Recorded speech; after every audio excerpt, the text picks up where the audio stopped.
नमस्कार मित्रों, अश्वनी सेज में आपका स्वागत है। मित्रों, आज चर्चा हाल में ही 2-3 दिन पूर्व भाजपा के एक राज्यसभा सांसद ने राज्यसभा में मुद्दा उठाया कि जो वर्शिप प्लेस एक्ट है वो न केवल संविधान विरोधी है बल्कि वो सेक्युलर स्वरूप के भी विपरीत है। अच्छा लगा कि किसी विरोध के लिए तार्किक व्यवस्थाओं के साथ विरोध प्रस्तुत किया गया। तो मित्रों, क्या वास्तव में जो कांग्रेस वर्शिप प्लेस एक्ट लाई थी, क्या वो असंवैधानिक है? क्या वो संविधान के सेक्युलर स्वरूप के विपरीत है? और सबसे बड़ी बात कि क्या वो हिंदुओं के विरोध में लाया गया था मात्र अल्पसंख्यक वोट को संतुष्ट करने के लिए? ये विचारणी पहलू। मित्रों, सोचने वाली बात है कि दुनिया जानती है और ऐतिहासिक तथ्य है कि हर देश में आक्रांताओं का आतंक रहा है। इंग्लैंड को ले लीजिए, रूस को ले लीजिए, पोलैंड को ले लीजिए, दुनिया के किसी भी देश को ले लीजिए, कुछ समय के लिए आक्रांताओं ने उन देशों पर कब्जा किया, वहां की संस्कृति को नष्ट किया, वहां के धर्म को प्रभावित किया। लेकिन आक्रांताओं के जाने के बाद वहां के लोगों ने, निवासियों ने, सरकारों ने, राजाओं ने पुनः अपने धर्म की स्थापना की, पुनः अपना कल्चर स्टेब्लिश किया, अपनी संस्कृति को बचाया। लेकिन भारत में ऐसा नहीं। क्यों? भारत में इसलिए ऐसा नहीं है कि भारत ना तो संविधान पे चल रहा है, भारत ना तो अपने कल्चर पे चल रहा है, भारत ना तो अपने धर्म पे चल रहा है, भारत चल रहा है तो वोट बैंक पे चल रहा है। वोट बैंक के लिए किसी भी हद तक यहाँ के राजनेता जा सकते हैं। छोटा सा उदाहरण, राम अगर अयोध्या में नहीं होंगे तो कहां होंगे?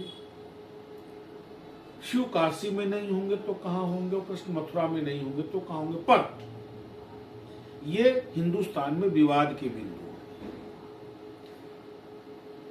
क्योंकि राम जन्मभूमि का मुद्दा चल रहा था। कांग्रेस सरकार जानती थी कि इसके बाद काशी और मथुरा का भी मुद्दा उठेगा। तो वर्शिप प्लेस एक्ट में कांग्रेस ने प्रावधान किया कि राम मंदिर का मैटर छोड़ के 41 से पूर्व की स्थिति यथावत रहेगी, इसलिए कि कांग्रेस को केवल अल्पसंख्यक वोट को संतुष्ट करना था, उनका कल्याण करना उसका भाव नहीं था।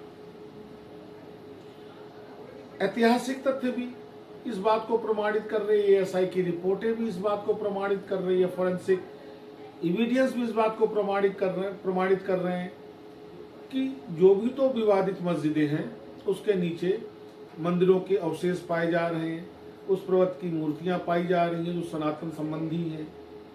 लेकिन इसके बाद भी एक विरोध का मुद्दा है।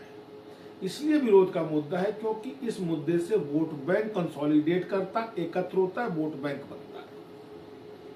इन राजनीतिक पार्टियों का कोई उद्देश्य नहीं कि जन कल्याण हो। 1941 में अगर आपको याद हो, तत्कालीन अंग्रेज शासन ने नमक पे टैक्स लगाया था, पूरे हिंदुस्तान में आग लग गई थी। आज कमोबेश हर चीज पे टैक्स है,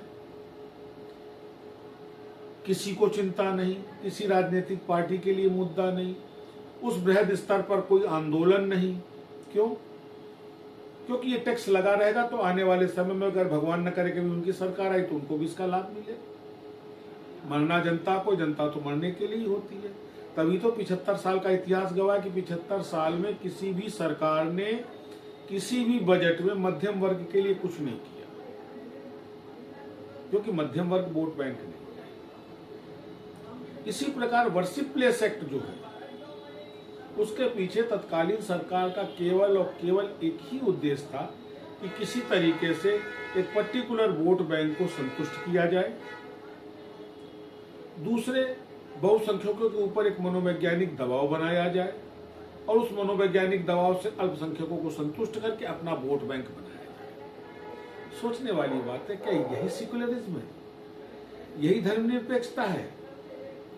मुझे शर्म आती है ये कहते हुए कि इस सोच की पार्टियों को हम शासन देते हैं, सत्ता सौंपते हैं, अपना भविष्य सौंपते हैं। मैं पुनः एक बार कोट करूंगा, थोड़ा सा टॉपिक से हटके। मैं चाहता हूं कि मेरे इस वीडियो के बाद कोई भी गुणी श्रोता मुझको ये बताए कि डॉक्टर भीमराव अंबेडकर ने कहां, कब और किस समय ये मांग उठाई थी कि जाति आधार पर आरक्षण दिया जाए। मैंने तो कहीं नहीं पढ़ा, हो सकता आप हमारे श्रोता में कोई इस चीज को बता सके तो बता दे, उसके प्रमाणिक साक्ष्य दे दे मेरे पर्सनल मैसेज पे। डॉक्टर भीमराव अंबेडकर ये चाहते थे कि आजादी के पहले 10 साल दलित वर्ग को शिक्षा में आरक्षण मिले, कम से कम निःशुल्क शिक्षा में वो पढ़े लिखे, अपनी मेधा को सिद्ध करे, अपनी श्रेष्ठता को सिद्ध करे और समाज में सम्मान पूर्वक ढंग से स्थापित हो। परंतु समाज विघटन के लिए कांग्रेस ने, कल्याण कोई भाव नहीं था। अगर आप अपने अड़ोस पड़ोस में देखें तो आपको आज भी 90% दलित वो मिलेगा जो आज से 100 साल पहले उनकी पीढ़ियां करती थी, आज भी वो उसी कर्म में लिप्त है। उसका उत्थान नहीं हुआ। हाँ, मेधा का हनन जरूर हुआ और जिसका दुष्परिणाम है हिंदुस्तान की जो क्लासिकल इंटेलेक्चुअलिटी है वो माइग्रेट कर रही है, विदेश जा रही है। क्यों?